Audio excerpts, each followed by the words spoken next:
People want to have so much cash in their hands so fast, but literally don't know what to do with it. How can we continue to grow, and how can you allow your mind to continue to expand? You know, like I went to school for hotel and restaurant management, but quickly my goal transitioned from managing hotels to owning hotels.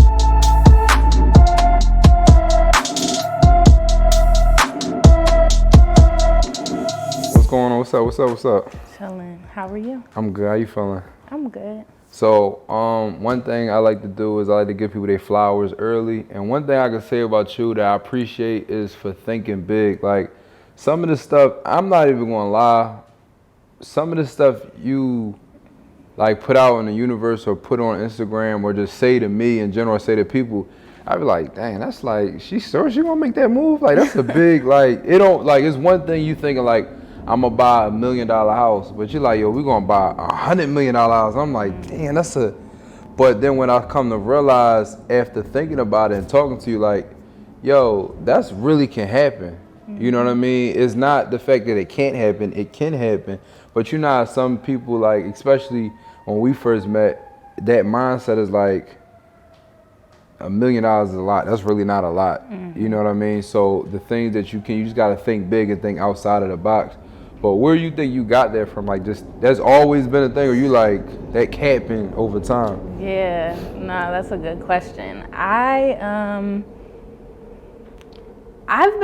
really attribute it to being exposed to a lot of abundance. Okay. Like, I have seen really wealthy people, and I've had the opportunity to just witness people have access to those types of things. And I have always been a dream big type of person. But I do think that it is because I've seen people obtain things that are just a lot of people couldn't even imagine. Right. So, You seen too much too early.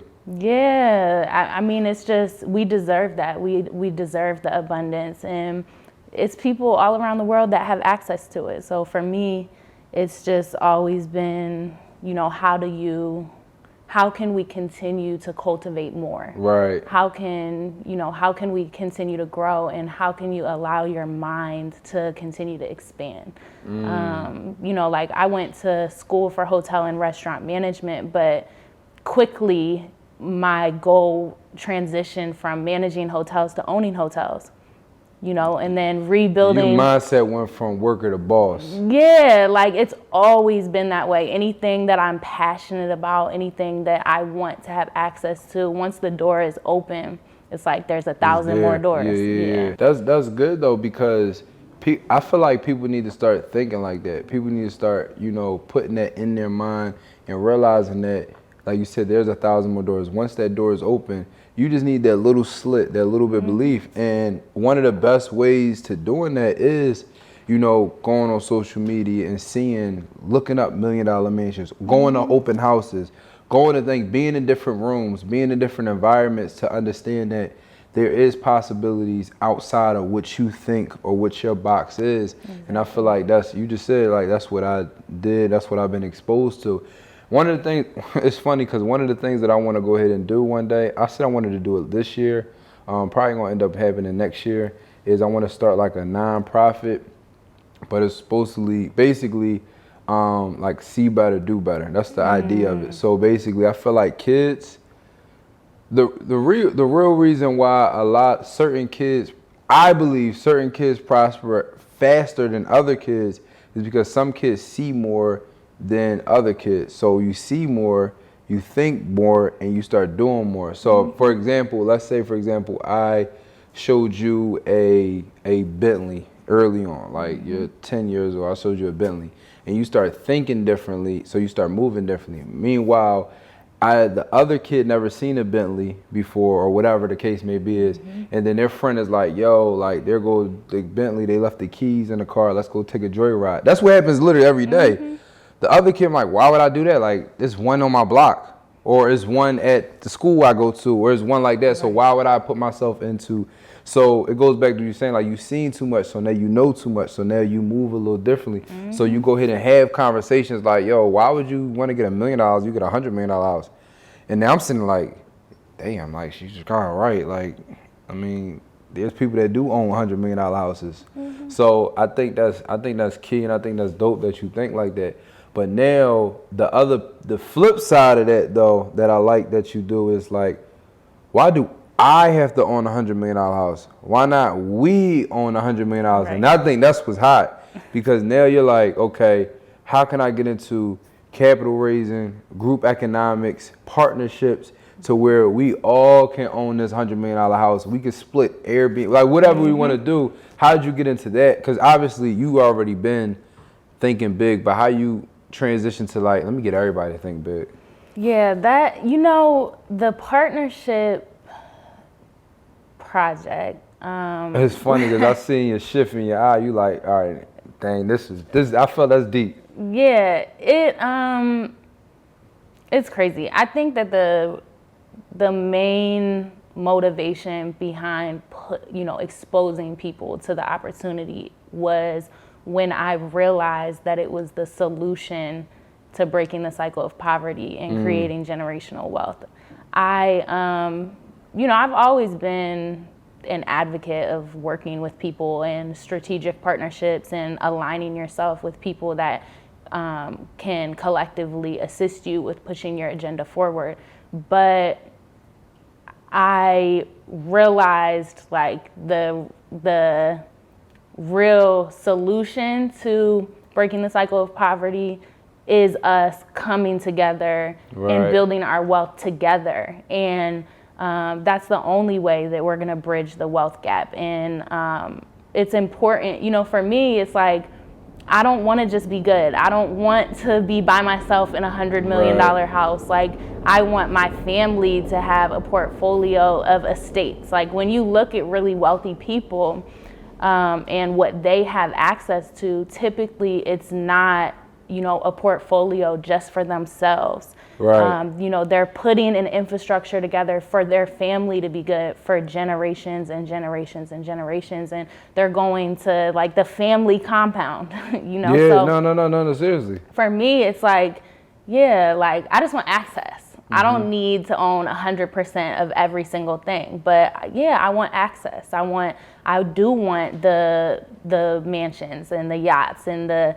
private airports, and I want, more importantly, I want my family and my kids to have access to those things. We deserve it. There's people that have that and that experience that type of abundance, and I want to put the infrastructure together so we can have that as well. And it's just, you get so much further by working together and by collectively pushing the agenda forward. Right. So you already had the mindset of thinking big, and now you put it out there, and I don't want to say force, you kind of force it in a good way. Yeah. You need to think big. You need to think outside of your box, right? But then you did something else, right? So it was like a 3-part thing. I thought big, then I made you think big, but then it doesn't stop there, because a goal without a plan is just a wish. But you're like, yo, let's not wish. Let's put some action behind it. So then you put together the partnership project, where now, okay, look, you're thinking big, I'm thinking big, but let's not just leave this in the thoughts. Let's put this out in action. Like, you putting together partnerships where we're raising money to go ahead and actually obtain these type of things, or more so build these type of things from the ground up. How the heck did you transition? Because you and I know the type of numbers you talk about as far as raising money, especially we already talking about $100 million building, so we already need at least half of that to build, you know what I mean? So, but how did you even get into or how did you get into, and how did you get I don't want to say convinced, but get people to come on board like, yo, listen, I have this goal, you thinking about it too, let's do this together, this is the type of money we need, let's put together. Like, how did you even, one, had a confidence to start that, and actually confidence to say like, yo, this is what I need, let's do this? Yeah, it's crazy because the partnership project was not, I didn't like wake up and decide, you know, I want to start a company, I want to bring people together. Right. That's not how it went. What happened was I was exposed to the deal structure. Okay. So my father is a developer. He taught me how to structure a deal, right? And I was in a position at the time where I didn't have a lot of capital to go out and invest my capital in my own projects. And so he had previously leveraged himself into some deals, and he taught me how to do the same thing.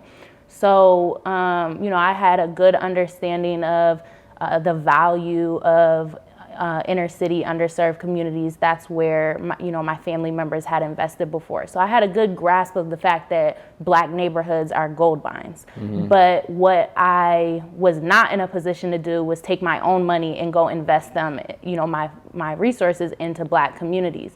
So I found the deal, and I found a good opportunity. It was in a good area, and I was sharing the opportunity with a family member, and she was like, oh, you need $7,500 for 50%, and we're gonna sell it in a couple of years for a profit. I got the $7,500, and that was my first capital raise. That sparked something. Exactly. And so what I realized was like, oh, okay, I bring the value by bringing the deal to the table. My value is the ability to manage the deal and to cultivate a deal that is lucrative. Her value is she's bringing the capital, right? And when I realized, like, in 10 minutes, I just leveraged myself. Yeah, I just leveraged myself into owning an asset, something that I had never been in a position to own before. It was like I just kept rolling. Like, I kept talking to all my family members about it, and I would say by maybe my 20th partnership, I started the partnership project. Wait, so your 20th, what is the time frame between 1 and 20? So I was forming partnerships. My first partnership that I ever formed was 2015. Okay. And the partnership project wasn't formed. It's funny because I got into real estate 2016, 2017. She was already trying to put moves together before people was even thinking about jumping in. Right. So I would say probably I was forming partnerships and leveraging myself into land pre-development deals for about 8 months before I was like, oh, I need to start a company. Okay. This is something that is scalable that people throughout the country need access to. And then from there, when I started the partnership project in 2016, it was another 12 months before I even launched the website. So by the time I had formed the company, I had already raised a couple $100,000. By the time I had started the company and launched the website, I had already raised over $1 million. Damn. So now, how many partners do you have now? We have about a little over 200 partners. So you went from 1 to 200 in about a couple years. 5 years, yeah. That's not bad. That's not bad. A couple million, I'm assuming now at this point. Yeah. So what is the ultimate goal? Because now you're raising the money. You got the partners. Like, what's the ultimate goal with the funding and with the partners? Obviously, some people get paid out sooner, don't stay. But what's your personal ultimate goal? Yeah. My personal goal is to take what we're doing as a proof of concept. So we are rebuilding an entire neighborhood, and we're putting the infrastructure together so Black people can participate and they can thrive as the neighborhood transitions, right? Okay. My objective is to take that model and to implement it throughout the country. So I had, mentioned earlier, what we're doing is the solution to bridging the wealth gap, and it is the solution to breaking the cycle of poverty, and absolutely is the solution to creating generational wealth. So it's really important to me that we see this project through, that we rebuild this neighborhood, that the residents in the community are thriving and flourishing, that we all collectively have an increase of wealth from this community redevelopment project. And then we package that up and we raise billions of dollars, and we go in and we rebuild underserved Black communities throughout the country.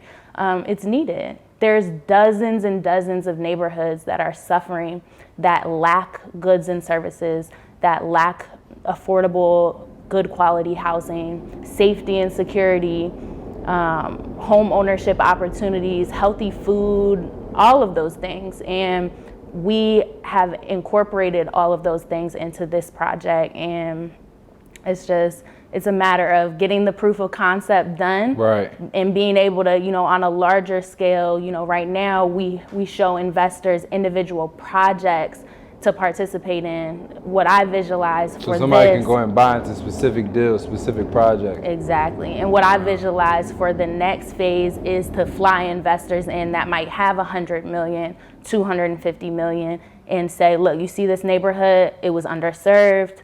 These are the stats. It was, 50% obesity, high blood pressure, all of these things. And look, the neighborhood is thriving. It's flourishing. The home ownership has increased. The wealth has increased. The people are healthier. We want to take this model and do it in that community. We need 300 million. Okay. So I knew this and didn't know this. So you basically want to buy a community, stimulate it, then fill it up with the people from the community. You want to like a Wakanda, basically, like really change. But I like how you saying that you want to change more than just the front face of it. You want to change everybody insides as well, like how people think, how people eat, how people feel, how people communicate. Like you're literally changing a whole lifestyle within one community at a time. See, that's a little deeper than real estate. Yeah, absolutely. Because now you're trying to like more than stop generational wealth, not just wealth, but generational, like you said, the word curse. Because curse is deeper than just wealth, just deeper than just money. Like curse, like obesity curse, high blood pressure curse, you know what I mean? These are things that we all deal with. Like, hey, we got to go from, my mom has high blood pressure, and I might mess around and have it. People have diabetes, they mess around and have it.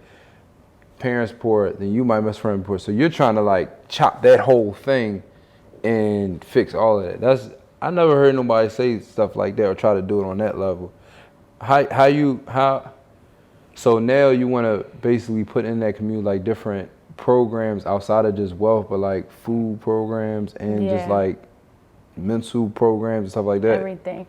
Yeah, I think what's really important for people to realize is, first and foremost, Black neighborhoods are gold mines. Right. There's a lot of money that can be made in Black communities, and there are a lot of Black communities throughout the country. Those neighborhoods have experienced a lot of trauma and have, systematically been, set up for failure, and they've been, prevented access from a lot of different things. And it's important, that people realize, yes, they're gold mines. There's a lot of money that can be made, but these neighborhoods also deserve responsible development and strategic development. They don't just need real estate. They don't just need you to throw up buildings and provide $200,000-$400,000 housing opportunities. Like, these people are suffering. They're hungry. They're unhealthy. They don't have access to capital. They need, a lot of different things. Well, good as a new house if nothing in the house. Yeah, and it's like, for example, one of the projects that we're bringing to North Philly is an indoor vertical farm. Okay, that's good. There's going to be a huge benefit to growing healthy produce in a neighborhood that lacks access to healthy produce, but not if they can't afford it. Right. Bringing healthy, infilling the commercial corridor with a bunch of, goods and services is cool. Not if they can't afford it. Not if they're the ones that aren't going to be patronizing those businesses. Not if they don't have access to jobs. Right. Not if they don't have access to grants that put them in a position to open up a storefront and operate a business. So all of those things, a lot of times developers go into areas and they feel like, that's not my responsibility. My responsibility isn't to repair Black culture. My responsibility, I'm just putting up, the buildings. My responsibility isn't to bridge the wealth gap. Yeah, so for me, I'm passionate about bridging the wealth gap. Like, you know, the average net worth of a Black family household is around $17,000. The average net worth of a white family household is around $170,000. That's a significant gap in what those two demographics have access to. And that's not, you know, I'm not okay with that. And when I invest and, you know, we come together and we have an opportunity to create like such a significant amount of wealth in these neighborhoods, it's important to me that we do it in a way where the people are going to thrive too. And it does take responsible and strategic development takes a lot of time. Something like that responsible people and development and procedures. Yeah, it's extremely time consuming, you know, to say, okay, we're going to create affordable housing opportunities, but then there's another layer to it. We have to have programs to, you know, for financial literacy. Then there's another layer. We have to bring banks in that will lend to these people because they understand that they have a responsibility to do good as well. Like, there's so many different pieces to the puzzle, you know, that have to happen for people to thrive and flourish. Like, we're about to do a community cleanup series, and it's like, it's not just a community cleanup. We're putting the infrastructure together where we can create some jobs and we can hire people in the neighborhood to maintain and clean up the areas. And it's like, why are we doing that? Because the people in the community need jobs. Right. You know, it's not just that the neighborhood needs to be clean. It's that the neighborhood like needs to be stimulated. Like, the people have to be given access to opportunities that will really put them in a position to be good, you know, and will allow them, you know, for me, it's like, yeah, I want these neighborhoods to be vibrant and flourishing, but I want the people to be vibrant and flourishing. Right, you want the in and out. Yeah, like, no, I'm not okay with people going in and making a whole bunch of money in Black neighborhoods, but ignoring the fact that the very demographic of the community is suffering and is experiencing like severe trauma. Like, it has to be, you know, a give and take. Like, we're going to be making a lot of money in this community. At least you can do is work on the back end. Exactly. We could put the people in a position to thrive with us. Like, it's, you know, and so really that's my main motivation in this lifetime. Like, I want to see that wealth gap decrease. You know, I don't want to be, you know that there's hundreds of millions of dollars that can be generated in our own communities and not use that as a tool to put our entire culture in a position to thrive. You want to be the solution. So my question is, what made you do focus? That's the goal. And I agree with that 1,000%. Now, your method of doing that, what made you get into focusing strictly on land and building, where so other people may, okay, what I'm going to do is I'm going to buy all the commercial mixed use storefronts, do residential up top, and then do like a community center on the bottom. You said, look, I want to take it to the next, like, that's cool. I want to take it to the next, let me build something exactly how I want it on a bigger scale. What made you think about it? Because the average person would say, look, which I know several people, like, I'm gonna buy a storefront, 2 apartments upstairs, and we're gonna do a community center on the bottom. Like, I know several people that have done that. But what made you think, like, all right, I'm gonna just focus on land? That's cool, but I'm gonna focus on this. I think, you know, my first exposure to the value of land was just being involved with the work that my father was doing, rebuilding a community previously. Like, it's just the exposure. Like, I saw that he went in, he bought land, he sold it, he made a profit, and he developed some of it. And just honestly, just seeing like, oh, there's money to be made there. When I started dissecting it a little bit more, I learned, you know, land is like a very good asset to hold for a long period of time because there's not a huge carrying cost. Typically, you know, when you're buying land in underserved neighborhoods, your taxes are going to be a lot lower because you're only taxed on the land, you're not taxed on the building.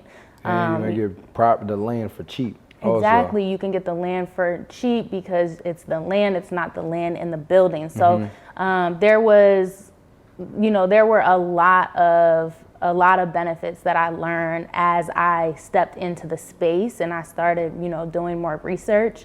I think that,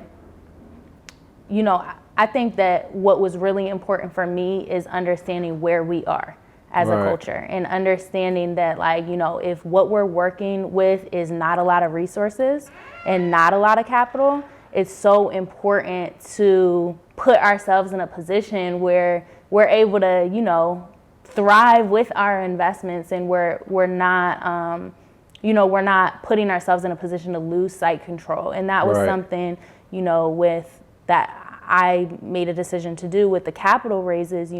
We have more than 40 parcels of land under site control. Is this in one community? In one community that we own free and clear. We have no mortgages, no debt on the land. And all of our investments were made with equity investment. So we brought our own equity and resources to the table by partnering with people. And we own the portfolio. We're not paying interest on the portfolio. We don't have a bank saying, "Oh, it's a pandemic, you missed your payments." We want all of our properties back. We can take the time. Yeah, so we were in a position to be able to really go through the process that we needed to without having to pay a huge price to hold the assets. So what is the average size of these lots, like the square footage? So typically what I have seen for the majority of the portfolios between 2,000 to 3,000 square feet, which is really, they're good size parcels. That's a big size. So you basically, let's say on a low end 2,000. So 40 parcels at 2,000 square feet, that's a lot of building. Like that's literally like probably half a community right there that you can go ahead and build on. That's impressive. So now what is, as of right now, like what is the next step, like zoning and stuff, like going through that, which, that's a whole process in itself. So where we are right now with our project, we've been acquiring assets since 2015. And from 2017 to 2020, we pushed 30 of them through zoning. Okay, nice. Yeah, so we got a couple dozen projects approved for a higher and a better use. Okay. What we did was we met with the community ahead of time and we identified, what do you guys want and what do you really need? And so we took, a really deep dive into their plan that they had put together, and the community had quite a few comprehensive reports that we were able to review and evaluate.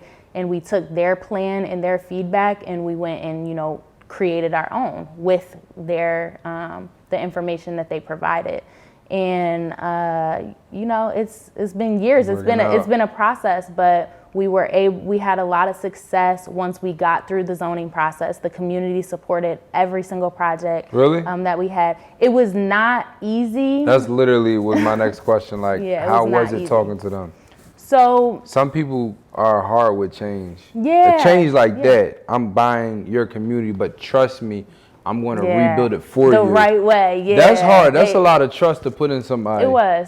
They deserve better, and there's a lot of developers and stakeholders that have come into the community and, promised them things and said they were going to do certain things and they didn't. And so they were definitely, hesitant to embrace what we were, proposing, but it was understandable, that's their neighborhood. They live there, and a lot of the people that live in the community have lived there for decades, and hands down, was my mom's house, and my grandma's house, and my mom's house. Right. So for, from my view, it was like we just went through the process. It was a process, and we had to go through it. We're built for it. Like, we got through it. It was not easy. They did give us a lot of pushback, but they approved everything. But it wasn't everybody, though. Yeah. It was just some people was like, nah, I'm not really. Yeah, it was them. It just took time for them to understand what we were doing, and it took time for them to receive it, process it. But at the end of the day, they never denied us anything that we proposed. Everything that we proposed, they approved. And at the end of the day, what we kept coming back to was like, all right, y'all can give as much pushback as you want, but we created this plan based on yours. Right. So at the end of the day, we're not proposing anything that's not in your plan. Yeah. And we had to like remind them of that. Like y'all said you wanted senior housing. We're proposing 84 senior housing units. Like, what's good? We did this because that's what you said you wanted. And so we're here, and we found the sites. You know what I mean? And so they were like, okay, you're right. We understand. We just have questions about this or this. With a lot of the condo projects that we have, it's workforce affordable housing. That's in their plan. With certain area in that neighborhood, being designated a commercial corridor, and us proposing to do the indoor vertical farm and the preventative health tower. That's in their plan. So that made it easy because anytime they were confused about something, we just directed them back to their plan. The plan, original script. Yeah, and that that helped. We got through the process. We got our approvals. We went to the zoning board. We presented. They approved everything. And one thing that was also extremely valuable in the process is we had state senator support. We had, and that was a process to get, councilmatic support, but we got a lot of support. And when we went to the zoning board, we had letters upon letters of support from, heavy hitters that were like, they need to do this. Yeah, we stamping this. Yeah. So let's rewind back. You first started out, you wanted to buy a piece of land. You didn't have all the capital, but your cousin did, and that's how you formed the first idea of partnership. Fast forward, then you had 20 partners. Fast forward to have 20 lots. Then fast forward, you have 200 partners with 40 plus lots. You said that now you went to the community, you got the support, you guys asked them what they needed, and you guys got a good plan. You sent 30 of them, 30 of these lots, 2,000 plus square foot lots, to the city. My question is, did the city give you, are these bought in the same LLC? No. Oh, because I was wondering, and correct me if I'm wrong, I don't know, but when you send in 30 lots into the city at one time under your name or they know it's you, do the city give you pushback like, well, wait a minute, like, what the hell, you about to build a casino? Like, what the hell are you about to do here? So, because that's a big piece. Like, that's literally half a zip code. Yeah, no, I appreciate that question because I actually attribute the pushback to the fact that we're putting things in place to break a generational curse. Like what we were talking about earlier, we're trying to break the cycle of poverty. Poverty is a result of things that were strategically put in place for us to not thrive. And, we're breaking that. We're dismantling that infrastructure. And so all of the pushback that we got from every single angle, whether it was the city or, partners or community, anything, I attribute it just to like how big of an agenda we're pushing forward and just understanding that like this is the process. Like what we're doing is big. Not everyone is going to understand it. Not everyone is going to embrace it. But they put, a significant infrastructure in place for us to stay stagnant and in poverty. And it's going to take a lot of, strategic things to change that and to break that cycle and for us to like basically jump over the traps and thrive and soar. And it's like, it is what it is. Like we're doing it. There's going to continue to be pushback. There's going to continue to be people that are like, whoa, wait, what are you trying to do? You want to go in these neighborhoods that we redlined and we prevented them from having access to capital, and you want to like make the people thrive and flourish and be financially literate? Like, that's what you're trying to do? Like, no. So, I had to change my mindset and realize, like, I don't want a seat at the table. We're building our own, and we'll invite you in when we're ready. But it's not, it's not time yet. Like, we're going to continue to do it and to continue to create the change, and we are going to continue to do it under the radar. And at some point when we're ready, the world will see.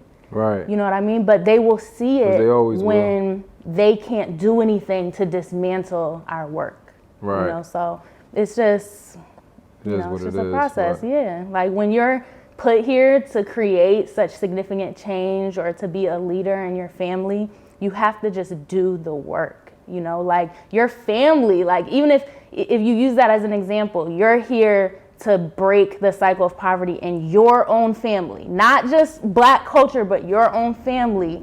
You're going to have pushback from your family. Yeah. There's going to be people in your own family that don't want to either accept that they're in poverty or are comfortable in the poverty and don't want to do certain things to create the change. And I experienced that. Like, I've had a lot of family members go through their motions where now they're like, oh, like, my bad for shutting down your wealth building talk. Like, 5 years later, I get what you were trying to do. It like that? Why you gotta belittle it? Not you, but I'm saying, Yeah, it's just a process. Like, sometimes people are exposed to things sooner than they're willing or able to embrace it. Exactly. And like, when I found out about the solution to breaking poverty and building wealth, like, what I wanted to do is scream from the rooftops and share it with everyone. And I had to, like, not take it personal when people didn't want to receive it, or not take it personal when my family was like, whoa, we're not in poverty, what are you talking about? It's like, I had to just, let them go about their business and go through their emotions. And I, did what I could do to just remain consistent and let them know that I feel that we deserve better. Right. I know people are so behind that they don't even realize. It's like, if you are always in last place, like, and you get up one place ahead, you feel like you're winning. No, you're still in the back of the line.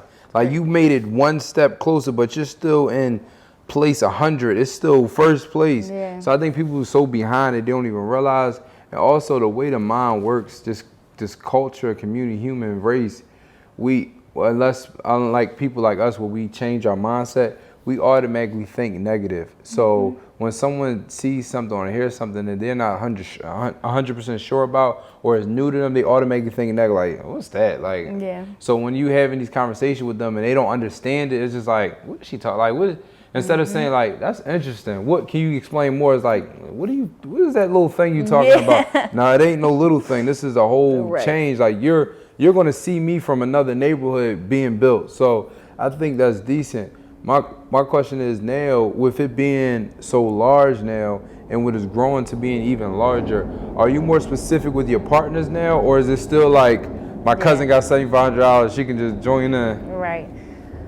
So I am very passionate about family business. So there is two components to my partnerships that I form. What I'm willing to do with my family is, like, personal, and we don't have minimum investment requirements with typically with my family members. Like, we come together and we have our own agenda to build our wealth. I've had family members invest tens of thousands of dollars, and I've had family members be like, I got 15, like, put me somewhere. Right. And I'm not ever gonna say, no, the minimum's 25, like, come up with 1,000. No, like, we all can collectively contribute to making sure that no one's left behind. No one's left behind. That's important to me, and I can do that, and as a fund manager, and I don't see myself changing.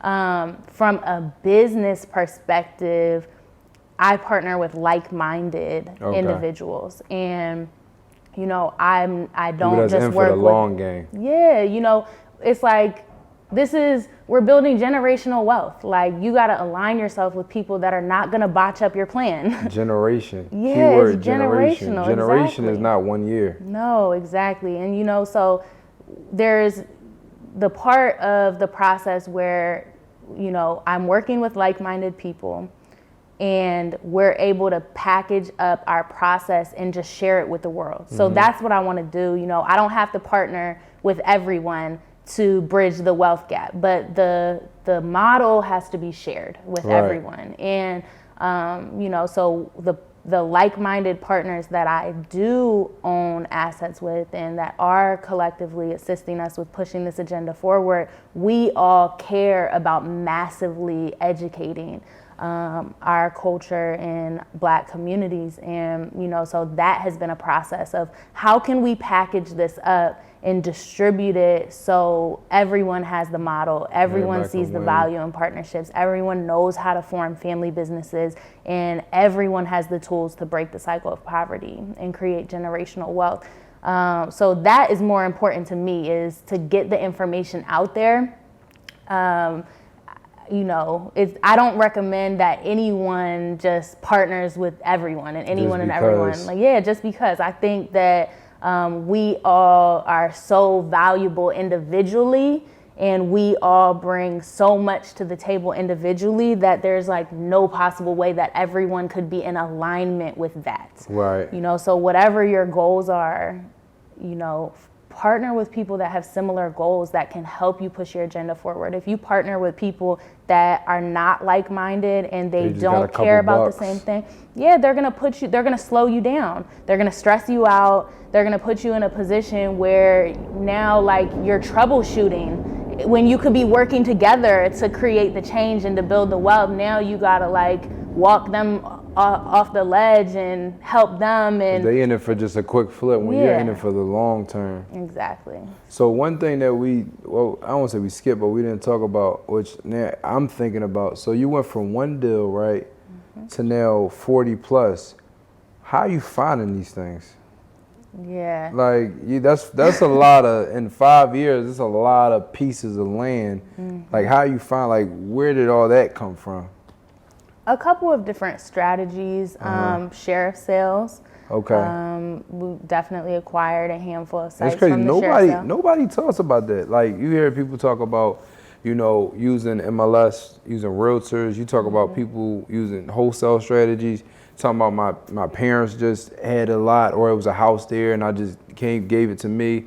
I bought the lot that was on my block, but nobody really talks about sheriff sales. I think that was something people talked about back in the day, but in the last 5+ years, I haven't heard anybody really say too much about that. There's an abundance of opportunity with sheriff sales and tax sales. That's on Wednesdays, right? I'm not sure. It changed now. It changes. Before. My experience is that, identify, for me, it was easier because we had, one target market. We weren't looking for opportunities all over the world. We were looking in a specific designated area. And so, for the sheriff sale list in Philadelphia, there's properties that come up all over. But since we were just looking for specific areas, one zip code, it made it a lot easier to identify. And then from there, it was just a matter of having access to the deposit money. And sheriff sales was a huge key component in me and my ability to raise capital, because once I identified the deal and I had enough resources to put the deposit money down, I was able to pitch people on the deal, and I had a short window. I had to settle within 30 days. 30 days. So it was crazy. I would be like, all right, I need 15 grand for the lot, and I'm gonna do another 15 grand for soft costs and initial paperwork, zoning, and all of that, getting the entity set up. So, okay, boom, it's a $30,000 cap raise. What do I want? How many investors do I want? I want everyone to come in at $5,000 a piece. So I need 6 investors. And it was like, okay, I got a deal. Like, I need 6 of y'all. And people were like running. It was like so I don't want to say effortless, but it's like, if you know how to find a deal that's the money good gonna and package it up, yeah, like it was crazy. That's After a while, did you get a thrill out of that? Like finding deals or finding these lots and get them under contract and just like, yo, I'm about to find these investors. Like, yeah, I mean, I literally went from owning no assets, zero, to learning how to leverage myself into a deal where I own an asset to having a portfolio of more than 40 properties. And in a short period of time. And so, you know, for me, it was like less than 5 years is like, some people don't do 10 in a lifetime. Yeah, it absolutely. And that's the point of this, these conversations. Like say that like you own 40 with, and also bringing other people on in less than 5 years. Like that's impressive. That's definitely impressive. Yeah, it's, you know, it's one of those things where it's like, for me, it's not like we're nowhere near. You're nowhere the near finish where line. you still with the head down. It's like, I look at it like, okay, if I want to put my family in a position to have all of these things that I want, the lifestyle that I want, for us to be able to travel all over the world, just have access to anything that we want, to be able to invest in tech companies, all different types of things. We have to have a lot of resources to be able to do that. And I look at it like, okay, you know, with my first deal, I raised $7,500. We sold the lot a year and a half later for $40,000. Wait a minute. So we made $7,500 to $40,000. So we made well over 100% return on our investment. It was a short time frame, and you know, I look at that. And that wasn't even the spark for you. You was already, you knew that was going to happen. Yeah, it was like, that is the smallest deal. But for the cousin, was she like, oh, like? Yeah, she was excited. I bet. Yeah. But like, was she like, oh, you on this? I know she probably was like, you was on to something there, because that's how she gave her money. But was it she like, oh, like, I believed in you, but now I really believe in you? You know, it's interesting because a lot of people, what I have experienced is you can walk people through the process, and you can show people like, oh, look what we just did, this is crazy.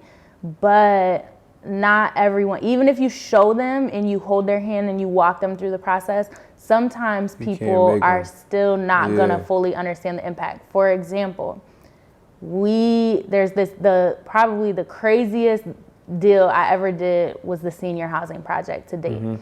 And the site, just to break down the track record of the cost of the site, my father bought the site for $18,000 at a sheriff's sale. I told him I was doing the 2,000 to 3,000 square foot deals, right? So he was letting me buy all those. So I told him, I'm like, yo, I really want to get into a bigger deal. Like, designing these 4-unit condo buildings is cool and everything, but like, what's good? Can I get in one of the bigger deals? And he was like, all right, let me go back to the inventory. Let me see what I could do, because he typically did the bigger stuff, right? Okay. So I was like, just give me a deal. Like, just let me do it. I'm itching now. Yeah. So he was like, all right, cool. He comes back and he's like, all right, we have a 12,500 square foot lot. What's the zoning on this? It was RSA 3. So single family. Crazy. That big and it's still single family? Yes. So extremely underutilized, right? But so much value because it's a huge parcel, right? So he's like, 12,500 square feet, I'll sell it to you for 80. So I was like, 80. Remember, like, I was raising 7,500, 15, 30,000, like 80. That was a little bit more. I'm like, that took you up a notch. Exactly. So I'm like, oh, all right. So I went back. I'm like, okay, let me think about it. So I go back, I do my research. I see he bought it for 18. I'm like, yo, hold on. Like, what's good? Yeah. So I'm like, I go back to him and I'm like, all right, I need to understand a couple things. One, what could we even do with the lot? Like, what do you think? What would you do? Single family. And two, like, why are you putting so much tax on it? Like, what's good? You bought it for 80. Why are you selling it to me or you bought it for 18. Why are you selling it to me for 80? So he was like, I would do a 34-unit senior housing facility with roof decks. And this is already... Yeah, he already, because it was his lot. He already knew what he would do with it, right? But it was only zoned, at that time, it wasn't zoned for anything other than the single family use. So he's like, I would do the senior housing. And I'm like, all right, and what's good with you adding so much? Like, can I give you like, you bought it for 18, can I give you like 35, 40? You make 100% return. Right. Like, what? I just didn't understand. And I learned like the most valuable lesson in that moment. He was like, why are you counting my money? Like, that's not a good way to operate. Like, don't worry about what I'm gonna make. Worry about if you want to do the deal. Like, do you want to design a 34 unit facility? This is the number. Do your research, do your comparables, make sure that the 80 is a good deal, and then come back and let me know. So I did my research. I've realized that if you get a property that's approved for 34 units, it's way more than 80,000. So I was like, all right, cool. But him telling me, cut you a deal. Yeah, he did. He looked out. But him telling me, like, don't count my pockets, and I suggest you don't ever count anyone else's, was a game changer and is a major key when you're building wealth. Because a lot of times when you're building wealth, people try to, it's like you're so consumed in what someone else is making that you might miss an opportunity to make something yourself. And so I had to mention that because it was a game changer. Had I worried about him making a 200-300% return, I wouldn't be in the position that I'm in. So long story short, I formed a partnership. I ended up raising $125,000. I took out of that 125, I took 80. We acquired the lot. The rest for the soft costs. And the rest was for the soft costs. So the plans weren't approved. No, it was just an idea. It was an idea, okay. It was an idea, right? And for even like a multifamily. If it was approved, it probably would have been more than 80. Oh, way more. But for a multifamily, for a duplex, for anything, you needed a variance for the site, right? So I knew for what, he suggested that we proposed, we would need a variance, right? So I raised the 45 for the soft costs and the 80 for the purchase. A good portion of the capital that I raised was actually retirement capital, people that were investing their self-directed IRA. So that opened me up. Hopefully the people that invest end up moving in. So actually the benefit, not necessarily that the investors would benefit from the senior housing, but more so that it's a longer term investment in the capital that they were using as like long-term capital. So it allowed them to park it in the deal. They didn't care. And they didn't care, right? So it was patient capital. So it exposed me raising. Patient capital. Yeah, it's real. So me raising more money opened the door to me raising retirement capital because the larger cap raise, like more different types of investors were interested in that type of deal. It was a bigger deal. So anyways, long story short, I raised $125,000. I just raised 100 something. The property was approved for 34 units, so we got the designs done. We went to the community. They voted in support of our 34 units. That one went a lot easier than some of the other stuff. Correct, because they wanted senior housing. Right. We got it approved. We went to the community. From there, we went to the zoning board. The zoning board approved us, so we got our variance for 34 units. So we took it from 1 unit approval to 34 unit approval. The value of the site is $1.89 million. It's under contract. And we're now preparing to liquidate. And what we did was we sold the site to a group that we're joint venture partnering with to build. So now we took our $125,000 investment. We increased the value of the property. The property is now worth around $1.2 million, and we found a developer that could come in, pay the $1.2 million, which is a good deal. Yeah. It was adjusted. If you get a 30-unit approval in an area that's thriving, you're going to pay way more than $1.2 million. What area is this? This is Tioga in North Philadelphia.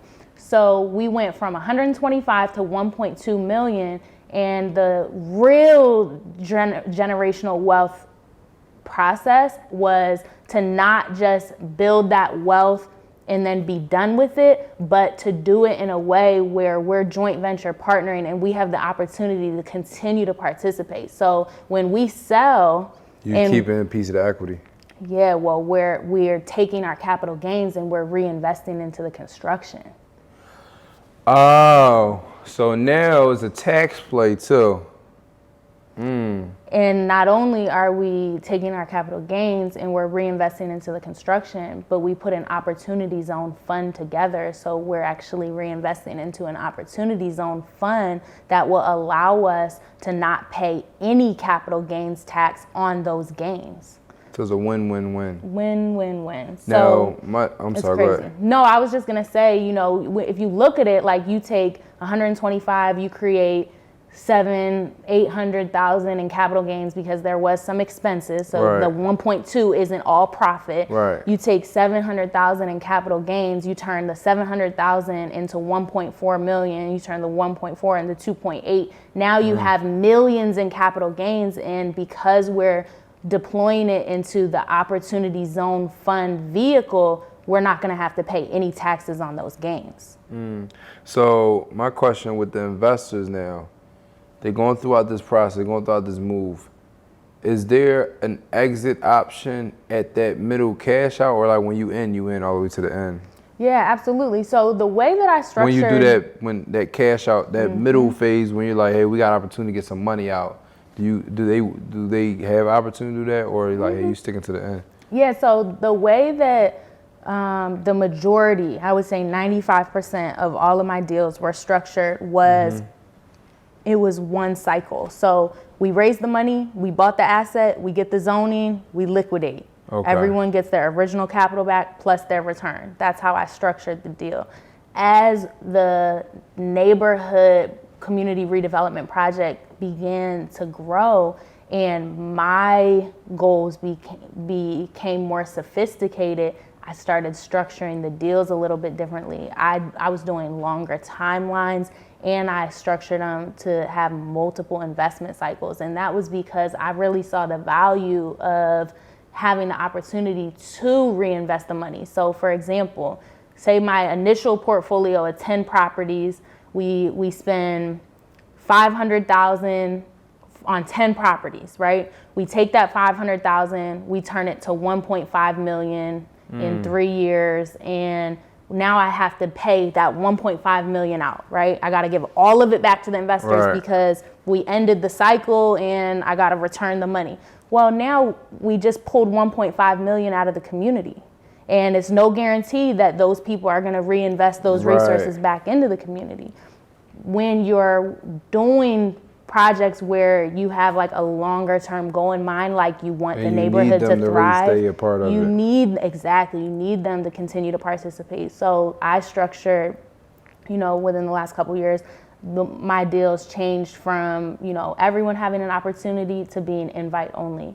And then it went from, invite only to multiple investment cycles. So we have a goal of, going from 600,000 to 1.8 million, and then 1.8 million to 3.6. That's huge to be able to take that cycle, liquidate, and then take the gains and reinvest it. And because we're all like-minded and we're in it for the long haul, everyone's looking at the 3.6 as, a way better option than the 1.8, so they're okay to continue to roll it over and continue to invest it. That's somewhat like a marketing plan too, invite only.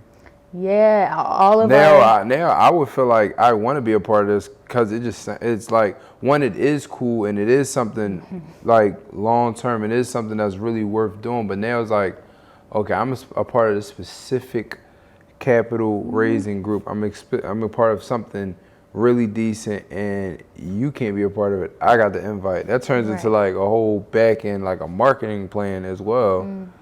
That's decent. Thank you. I'm glad all that stuff is working out. I'm glad that you doing. So my next question is, what is next? So you two questions actually. So one, what is next? Like, you are basically buying the Tioga community, right? You're all a part of that. Now, once this is developed and built, is it another area in Philadelphia, or are you going strictly to another state? Yeah. So our group is raising $1 billion, and we allocate 100 to 300 million per neighborhood. Tioga is the first community that we have shovel ready that we are deploying 300 million into. So what's next? Spending the remaining 700 million in a couple other neighborhoods. Right. So we have about 4 to 5 communities that we're looking to rebuild, with Tioga being the first that's shovel ready. But yeah, I mean, like I said, there's dozens of neighborhoods, and we see that this is the model. This is right. All of the things that we're bringing into Tioga, all the strategic partnerships, the racial equity inclusion component with us, rounding up Black people, going in, gaining site control first. All of those layers have to happen in other communities for them to be rebuilt. The right way, because if you don't, I know you're familiar with what happens when neighborhoods change, property values go up. Everything changes. If you don't get in early and you don't have an opportunity to build your wealth on the front end, it's going to be a lot harder to have access down the line once everything has skyrocketed. Extremely harder, extremely more expensive, exactly, more strategic. A lot of things change, so it's good that you guys getting in. People still don't talk about Tioga that much, but you really was like pioneer a little bit, because I'm not even gonna lie, when I first met you and you were talking about this Tioga area, I'm like, who the heck go around there? Like, I knew some people that lived around there, but the things they were doing were totally opposite from what you're trying to do. But when you said that, so you really kind of like the pioneer-ish trying to do this type of stuff in that community. So, and you got in at a good time, and basically you already said some of these lots you got 7,500. Like, you can't beat those numbers. So that's definitely decent. That's definitely dope. Now, let's say, for example, somebody watching this and they like, you know what, Tioga, I got some pieces of land around there. I got some stuff going around there. Are you open into buying new stuff in there? If someone, like, let's say, watch this and they're like, yo, I got this lot over there. I don't even want it. You can just have it, or I'll sell it. Like, is you open to? Yeah, absolutely. There's still a lot of pieces to the puzzle that have to come together. What we did is going to have a huge impact. But yeah, I mean, the neighborhood is extremely underserved. Like almost 75% of it is vacant. Dang. There's a huge need for development in that community, and if anyone has any deals that they don't want, absolutely send them my way. Houses too, or just strictly or houses the that neighborhood is a gold mine. Right. Yeah, the neighborhood is a gold mine. So any deals, I think we would absolutely consider them. But my hope is that for anyone that's watching, partner. Yeah, well, more so like use the information as leverage and use it to build wealth. Like yes, we're gonna keep buying. Yes, we're gonna continue to grow and make money. But if you have access to an opportunity for you to build your wealth or for you to partner with people where this could be, we're talking about these neighborhoods are gold mines. So if you have access to gold, like use it, keep it, grow, thrive, put your family in a position. Like we got a lot of stuff, you know what I mean? So we're gonna keep buying more, but like a lot of times people are so quick to liquidate and get rid of stuff, and that's something that has been so interesting for me during this process. Is so many people are always like, oh, when are you guys gonna sell? When are you gonna sell? And I'm like, we own the whole neighborhood. Why? If you own the whole neighborhood, would you be really this pressed to sell it? Like, what other area could you go in and gain such significant site control? Like, you go in and you buy up blocks and blocks and blocks. It's not. It's for us, like these are the tools to build wealth, and we don't we don't want to release it until we're ready and it makes sense and it's time and we've increased the value and we've been able to maximize as much as possible. We didn't want to it was never the plan to get the whole neighborhood shovel ready to put it in someone else's hands. So they can do something totally different. Yeah. I think it's ignorance and impatience people have to like do nothing. Yeah. Like, you know what? I love what you're doing, but you know, you said I was gonna get this type of return. I really want that now because I want to see that cash so I can do nothing. The ignorance and the impatience to do nothing, honestly. I think people want to have so much cash in their hands so fast, but literally don't know what to do with it. Yeah. When they don't even realize that if they could have kept it where it was at, it's going to do a lot better for them. It's going to go a lot further for them. Mm-hmm. But, you know, people just like, I just want to see something in my bank account. I want to see something in my pocket now. I like what you're doing, but like, I'm broke, or like, I'm low on funds, or like, I just want to see money. Like it is, it's corny, what it is, but I believe that, I know that you're changing that, because obviously some people that invested, they become a partner. So you're obviously changing some people's minds, and just continue to do that. And it's hopefully, you can't change everybody, but you definitely change some people. Thank you. Yeah, I realized that, you know, there's like layers and levels to impact. And that was something that I had to, you know, grow to be okay with, is that, you know, not everyone can come. Right. And, you know, it's important what we're doing, like partnering and putting ourselves in a position to have access to millions and millions of dollars. That's good, but another layer, it's cool, but another layer of impact is when the buildings are built and the people that are suffering in the neighborhood now have access to food that they can afford and they become healthier. You know, those same people that it would have been cool for them to partner and grow their wealth and stuff, they weren't in a position, or, you know, they didn't have the mindset to participate in what we're doing, but what we're doing is still going to change their life. Right. You know, so I had to realize that, like, yeah, okay, our strategy to build wealth is important, but when people are healthier and it's a safer neighborhood, they will have an environment now where they can grow and thrive and build their wealth in their time, you know? So it's like we're in a position where, you know, we can have access to different things that they might not have access to, which allows us to participate in things that we want to participate in. Right. So it's a process. Like, not everyone is going to go along the journey at the same pace, you know? So I think just kind of removing myself from wanting to create so much change and realizing that, like, if we do the work, the change is going to come.